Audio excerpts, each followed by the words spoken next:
ಎಲ್ಲರೂ ಅವ್ರ ಮನೆಯಿಂದ ಯಾರು 10% ಹಾಕೋದು ಇಳಿದು ಒಯ್ತಾರೆ ನಾ ಟ್ಯಾಕ್ಸ್. ನೋಡಿರಿ, ವರ್ಷಕ್ಕೆ 50 ಲಕ್ಷ ಕೋಟಿ ನೇರ ಟ್ಯಾಕ್ಸ್ ಸೆಂಟ್ರಲ್ ಗೌರ್ಮೆಂಟ್ ವಸೂಲು ಮಾಡ್ತದೆ. ನಮ್ಮ ಸ್ಟೇಟ್ ಗೌರ್ಮೆಂಟ್ 4 ರಿಂದ 5 ಲಕ್ಷ ಕೋಟಿ ತನಕ ನಾವು ಟ್ಯಾಕ್ಸ್ ವಸೂಲು ಮಾಡ್ತದೆ. ಇದೇ ದುಡ್ಡು ನಮ್ಗೆ ಅಂತೇವ್ರಿ ಅವರು. ಹತ್ತಿದೋದ ಹಳೆಯಾಗಿ ದಾನ ಮಾಡಿರು ಅಂದಂಗೆ.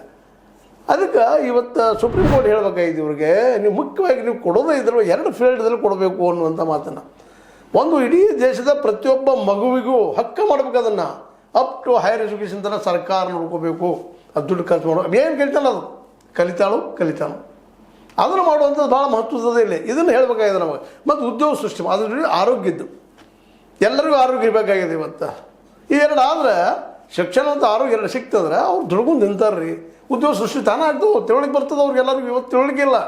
ಬಹುಸಂಖ್ಯಾತ ಜನರಿಗೆ ಇವತ್ತು ಹೇಳ್ಬೋದು ಅಕ್ಷರಶಃ ಆದರೆ ಬುದ್ಧಿವಂತರಲ್ಲ, ಜ್ಞಾನಿಗಳಲ್ಲ ಅವರು. ತಿಳುವಳಿಕೆ ಇದ್ದದಂತಲ್ಲ. ಈ ಕಡೆಗೆ ರೀ, ನಾನು ಸ್ವತಃ ನೋಡಿದಂಥವು ಅನೇಕ ಕಡೆಗಳೇ. ಸ್ವತಃ ಒಬ್ಬ ಒಳ್ಳೆಯ ಲೆಕ್ಚರ್ ಇದ್ದಂಥವ್ರು, ಮತ್ತೆ ಪೋಸ್ಟ್ ಮಾಡುವಂಥವ್ರು, ಲೆಕ್ಚರ್ ಪೋಸ್ಟು ಇಂಜಿನಿಯರ್ ಅಂಥವ್ರು ನಮ್ಮ ಮನ್ಯಾಗ 10 ಮಂದಿ ಇದ್ದಾರೆ. ಏನು ಕೊಡ್ತೀವಿ ನೀವು ಕೇಳೋರು ನೋಡ್ತಾ ಇದ್ವಿ ನಾವು. ಇದರರ್ಥ ನಾವೆಲ್ಲರೂ ಈ ಲಂಚಕ್ಕೆ ಬಲಿ ಆಗ್ತಾಯಿದ್ವಿ. ಇದಕ್ಕೆ ಕಾರಣ ಏನಪ್ಪ ಅಂತಂದ್ರೆ, ಬಂದಷ್ಟು ಬರಲಿ ಚುನಾವಣೆ ಸಂದರ್ಭದಲ್ಲಿ ಕೊಡ್ತಾರೆ. ಮತ್ತು ಹಂಗೆ ರೇವಡಿಗಳು ಇವತ್ತು ಇಷ್ಟು ಗ್ಯಾರಂಟಿ ಕೊಡ್ತಾರಲ್ರಿ. ಪಾಪ ಹೆಣ್ಮಕ್ಳು ಫ್ರೀಯಾಗಿ ಹೋಗಿ ತಮ್ಮ ಶಾಂತಿ ಮಾಡ್ಕೊಂಬರೋದು, ಮತ್ತೇನು ಮಾಡೋದು, ತಮ್ಮ ಇದು ವಸ್ತುಗಳು, ರೈತರ ಹೆಣ್ಮಕ್ಳು ಹೋಗಿ ತಮ್ಮ ಏನಪ್ಪ ಬೆಳೆದ ವಸ್ತುಗಳು ಹೋಗಿ ಮಾರ್ಕೊಂಡ್ರೆ ಬರ್ತಾರೋ, ಗಾಡಿ ಕಲಿಸಿ ಉಳಿತೈತೆ ಅನ್ನೋಂಥವ್ರು ಇದ್ದಾರೆ. ಸಹಜದು. ಅದು ಬಿಟ್ಟರೆ ಇವ್ರನ್ನ ಬಿಡ್ತಾರೆ ಲಂಚ ತಿನ್ನೋದು. 40% 60% ಅಭಿವೃದ್ಧಿ ಹೆಸರಲ್ಲೇ ಇಲ್ಲ, ಇಷ್ಟು ಸಿಗ್ತದೆ ಅನ್ನುವಂಥ ಮಾತು ಭಾಳಷ್ಟು ಜನ ತಮ್ಮ ನೊಂದು ನೋಡ್ಕೊಳ್ತಾ ಇದ್ದಾರೆ. ಹೌದು, ಸುಪ್ರೀಂ ಕೋರ್ಟ್ ಅತ್ಯಂತ ಕರೆಕ್ಟ್ ಮಾತಾಡ್ಲಿಕ್ಕತ್ತದ.